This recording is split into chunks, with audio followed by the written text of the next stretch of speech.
again and bringing to our attention that Israel is not a black nation. Many Gentiles claim that Israel is a white nation. Well, I'm going to take the time out to give you 7 undeniable, indisputable facts that should prove beyond a shadow of a doubt that Israel is black and it is not the white nation that you assume that it is. As a matter of fact, Israel is not a white nation at all. One fact is, if Israel was a black nation, would the Most High curse our people and turn them white for disobedience? And the answer is no. And there is a law in the book of Deuteronomy, the 24th chapter. And we need to understand this law, because according to this law, it will prove to us that Israel is not a white nation, but Israel is and always have been a black nation. According to Deuteronomy 24:8, it says, Take heed to the plague of leprosy. Pay strict attention and take heed to the plague of leprosy. That thou observe diligently. That you observe diligently. And do according to all the priests, the Levites, shall command you. As I commanded them, so shall ye do. Remember what Yahweh thy Elohim did unto Miriam. By the way, when he came out of Egypt, the Almighty wanted us to take heed in the plague of leprosy, that we observe to do diligently according to all that he commands us. As he commands them, so shall we do. So what is the Creator telling us? He's telling us that he got priests, who are the Levites, who are our spiritual teachers, and we better take heed and pay attention and do diligently everything they tell you to do. And he said, remember what I did unto Miriam, by the way, when he came forth out of Egypt. So we want to find out what he did to Miriam. And we go to the book of Numbers, the 12th chapter.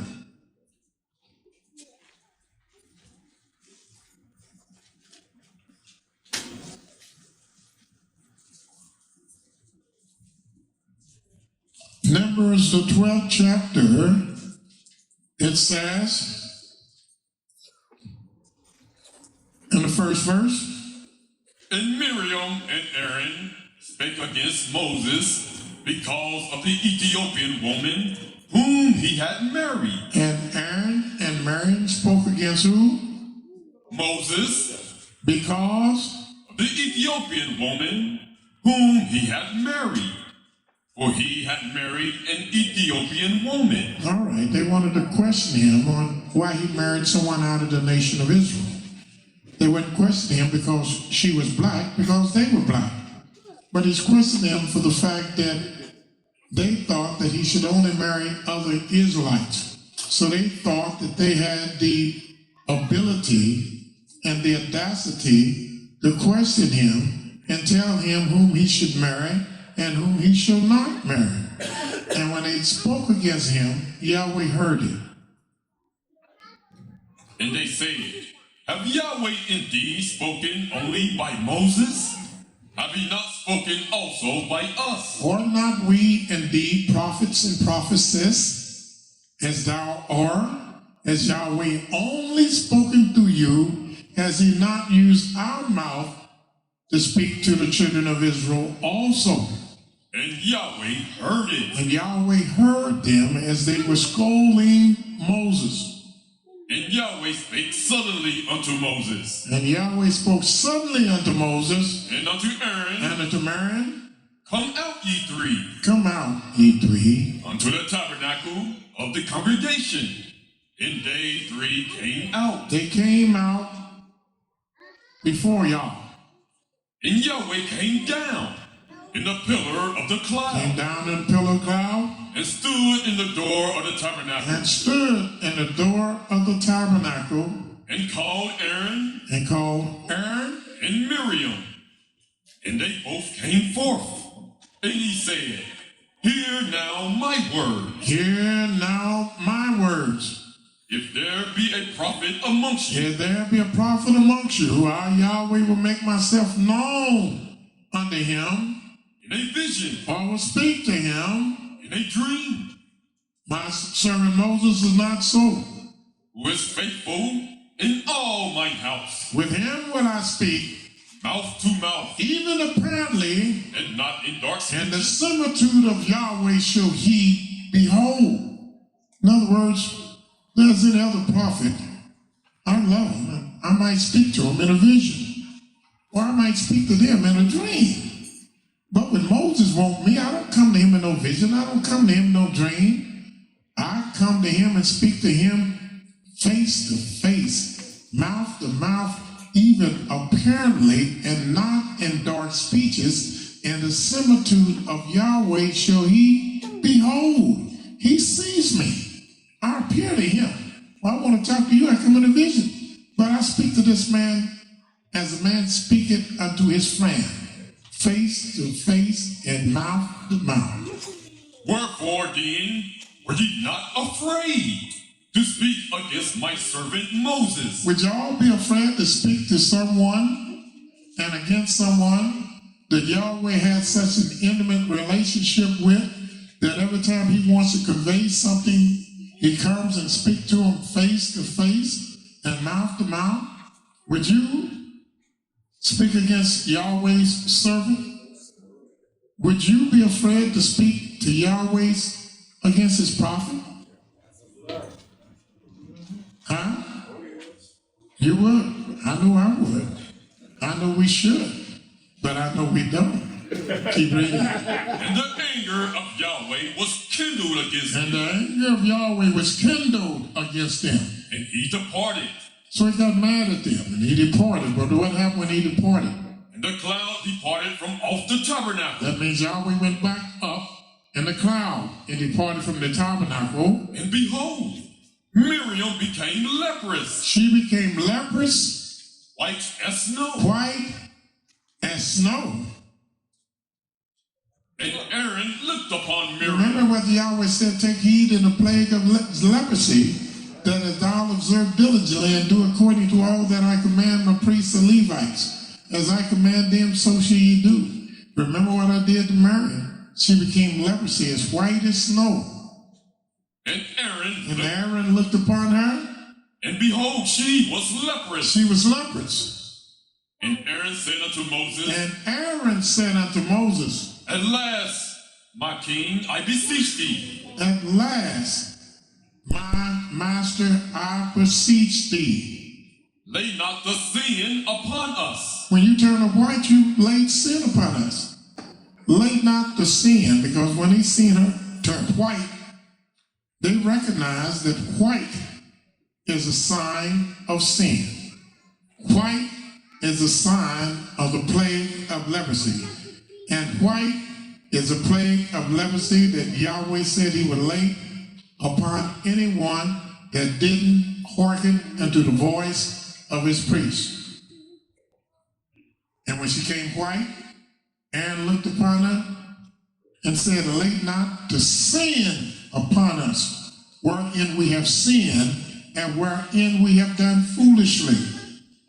Let her not be as one who is dead, of whom the flesh is half consumed, when he cometh out of his mother's womb.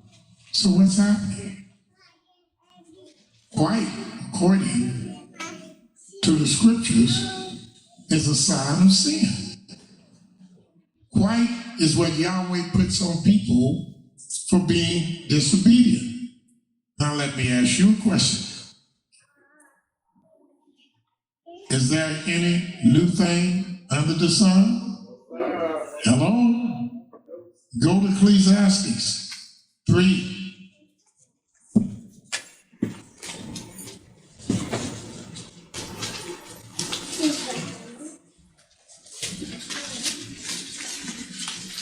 Ecclesiastes 3.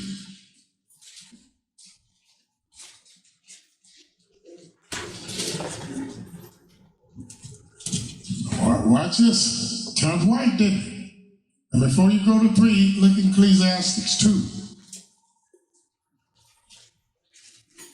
You got it? I'm going to read this. Listen, for the scripture said, wisdom is the principal thing, therefore get wisdom. But with all you're getting, get understanding. He said in verse 9, the thing that has been, it is that which shall be. And that which is done is that which shall be done, and there is no new thing under the sun. Nothing new. Is there anything at all whereof it may be said, look, this is something new? Creator said, it has been already a time of old that was before us. So what is he saying? When Yahweh put the curse and the mark of Cain, that wasn't nothing new. When he put the curse on Marion, that wasn't nothing new. There's no new thing under the sun. When Marion was cursed and turned white, she wasn't the first person that was ever cursed and turned white. That's nothing new under the sun. Yahweh requires that which is past. But since it's not nothing new, how do we know he always is going to require that which is past? If we go to Ecclesiastes 3 and 15, it says, that which hath been, that which has been is now. And that which is to be has already been. And Yahweh requires that which is past. There's nothing new. That curse is not new. That's what he told me in Deuteronomy. Remember what I did to Marion. And Marion, you better remember what I did to Cain. That's not new. What did Yahweh always do to a person for the ultimate punishment of disobedience, other than killing them? Turning them white. White is a sign of sin. The question you must ask yourself, if Yahweh was white, if the angels was white, if its chosen people, the house of Israel, are white, would Yahweh curse someone and turn them the same color he is for them being disobedient to him? Would he curse someone and make that person the same color the angels are? No, he would make them just the opposite of him, since he said he's the personification of beauty. He's the personification of beauty. And he ain't gonna curse nobody and turn him the same color he is. He ain't gonna curse nobody and make their hair look like his. Beautiful, woolly, and nappy like his. And he gonna get mad and curse you and turn your hair crooked. No. He wanna curse you and he gonna make you the opposite of him. Make you have hair look like a dog, a bear, a gorilla. That's what it's gonna make you. I was a few years ago, this fellow He calls himself Pharaoh, and he said that we came from a group of intelligent apes. And I said, well, that's totally impossible. And I said, I would believe you, sir, if you ever found the fossil of an ape that had an afro. But I never seen an ape, a gorilla, a chimpanzee, orangutan that has an afro. Every ape that you ever found had straight hair, like a dog. And it smelled like a dog when it get wet. We got hair like the Most High. That's not the result of a curse. That's the result of a blessing. Because we were made in the Almighty's own image and own likeness. So you know the Almighty's people are not white people with straight hair when he and all the angels are described as being black with woolly hair. You know Yahweh's people are not white people, but every time he cursed a man, he turned them white. He would never curse nobody and turn them the color that looked like his chosen people.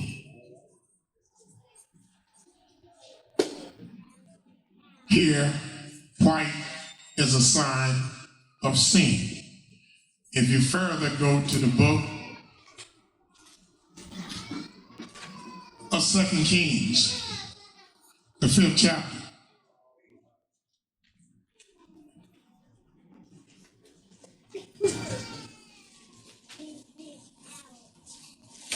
Second Kings, the 5th chapter.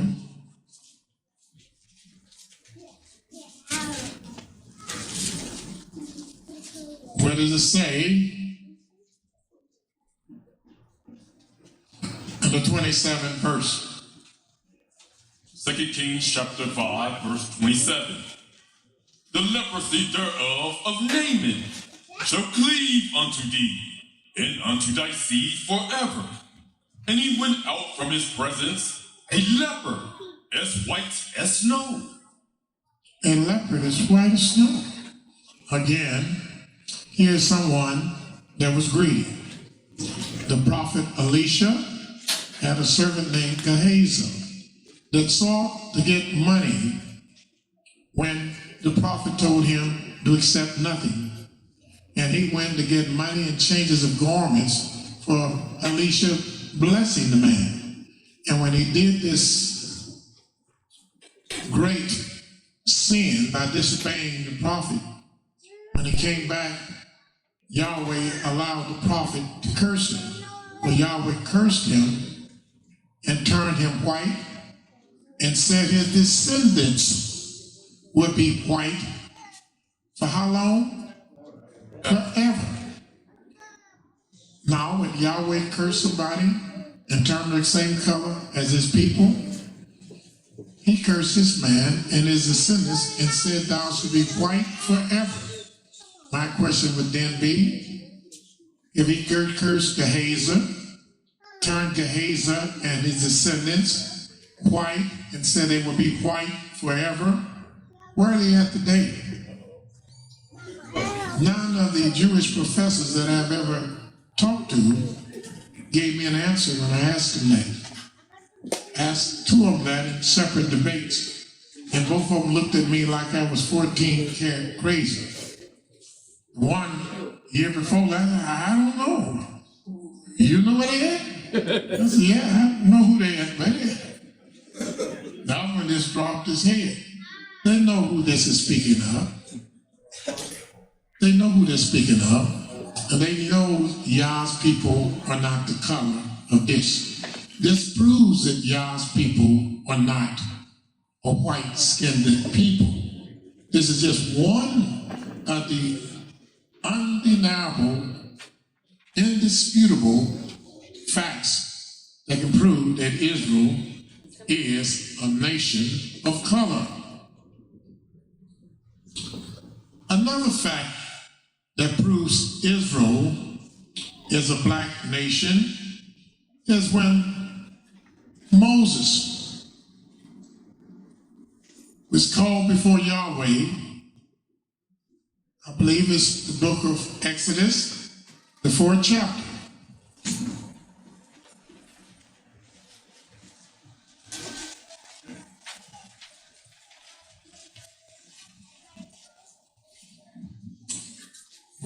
Exodus, the 4th chapter.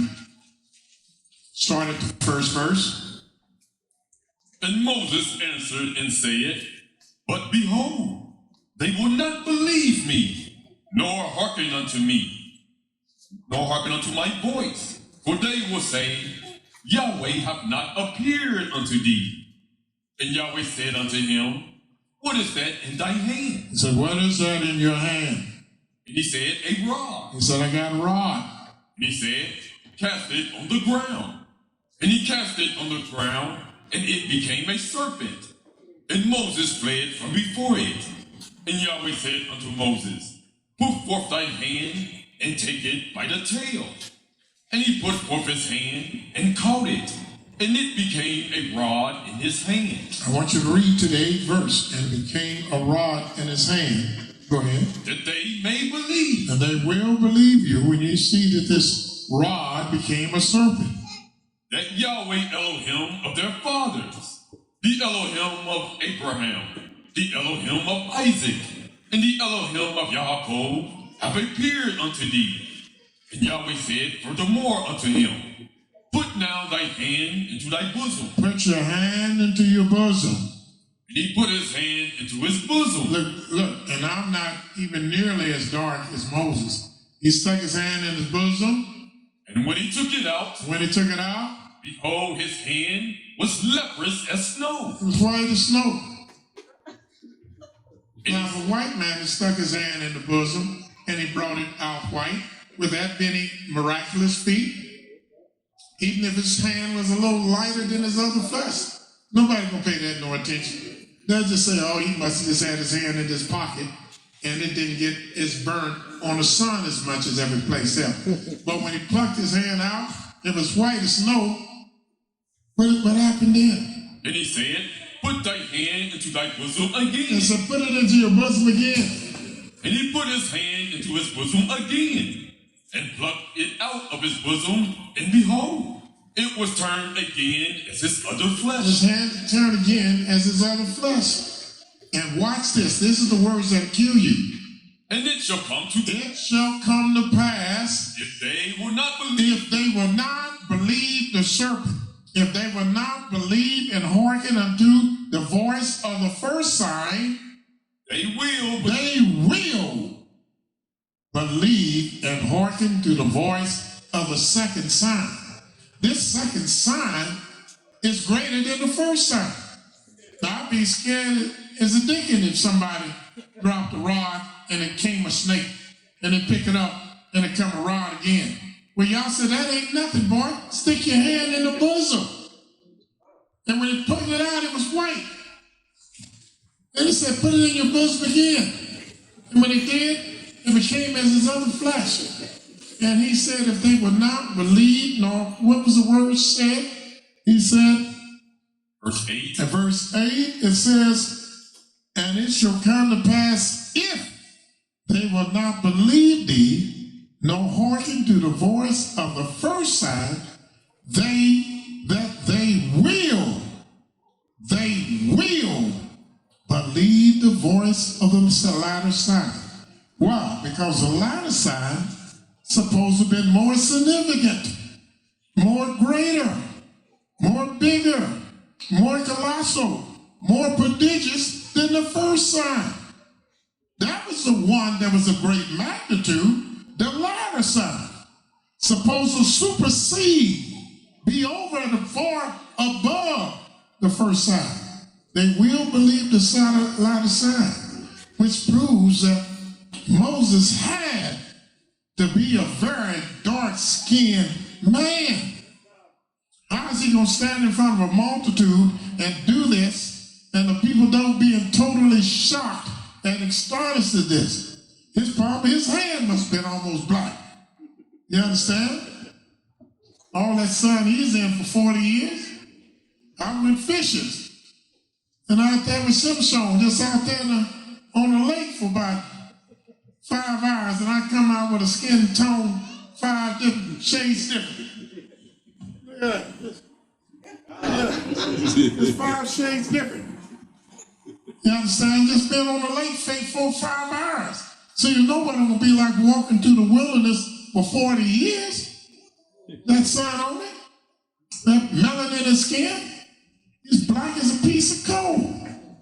That's how you know Israel was black, because a white man could not have done this and it be thought of as a great act of divine origin. It could not have been. Would have been of no great feat, no great magnitude. You understand? Only if you were black. Now, who's the darkest man in here?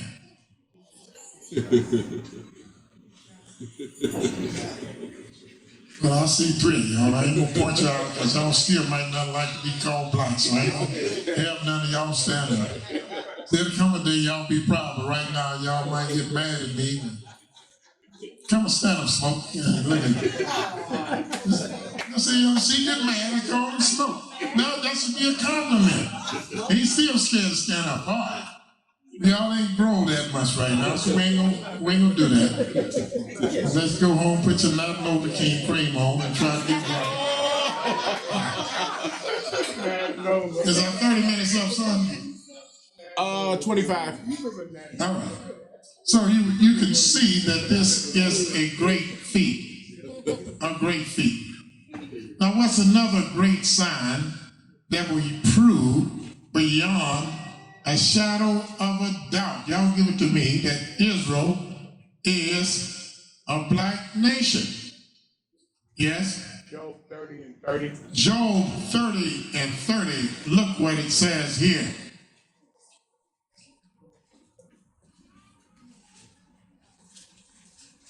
Job 30 and 30. You have Job, you have Moses, you have Job, you have Solomon, you have Israel, you have the Nazarites, you have the angels, and you have Yahweh to prove that Israel is a black nation.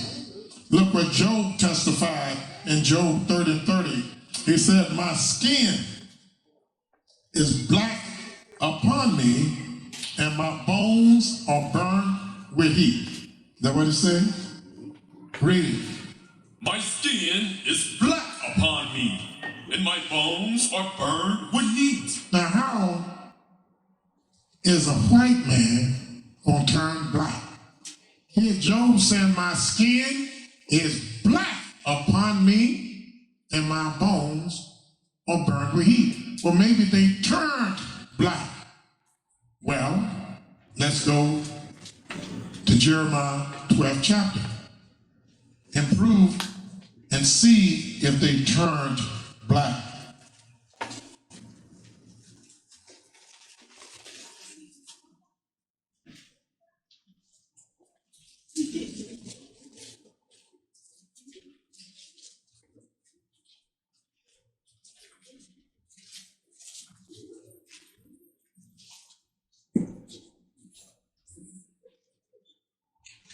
What chapter did I tell you to turn to? I think I want you 13 and 23. 13th chapter of Jeremiah, is that where I want you, sir? What did Jeremiah 13th chapter say? The 23rd verse. And start off by saying, it should say, can, is that the first word? Can an Ethiopian change his skin?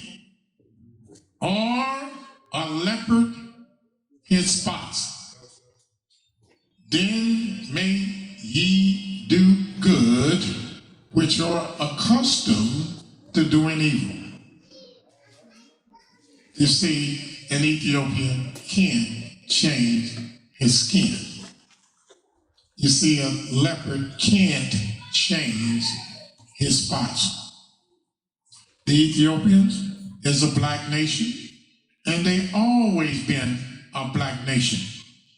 And according to the scriptures, the Ethiopians is the full brother of the Egyptians. Noah had 3 sons, Ham, Shem, and Japheth. Ham had 4 sons, Cush, Put, Mizraim, and Canaan. Canaan is the father of the Canaanites. Put is the Libyans. You have Cush who is the Ethiopians. And you have Mizraim, which is the Egyptians. All of those are 4 brothers.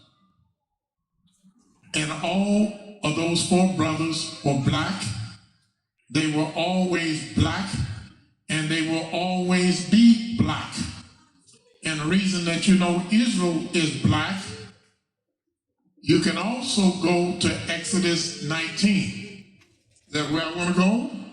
Exodus 19.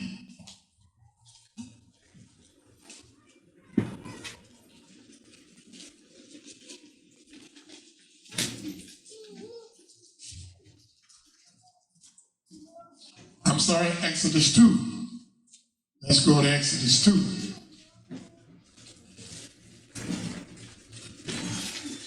All right. I want you to go Exodus 2, and I want you to read 15 to 19, and notice what you see there that might be of interest. Read. Now when Pharaoh heard this thing, he sought to slay Moses. He thought to slay Moses.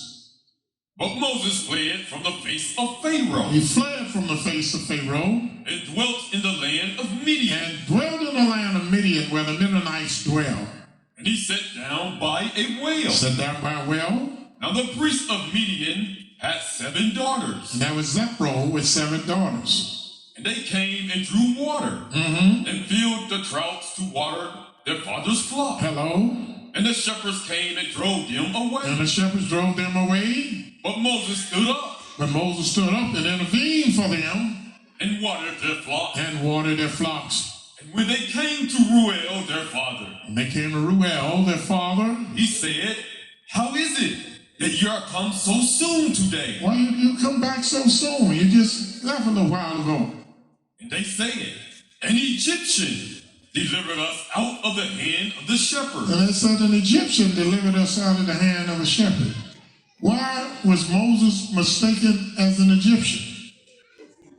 He could never have been mistaken for an Egyptian if he was a white man, if he was of European origin, if he was Anglo-Saxon. He could have never been.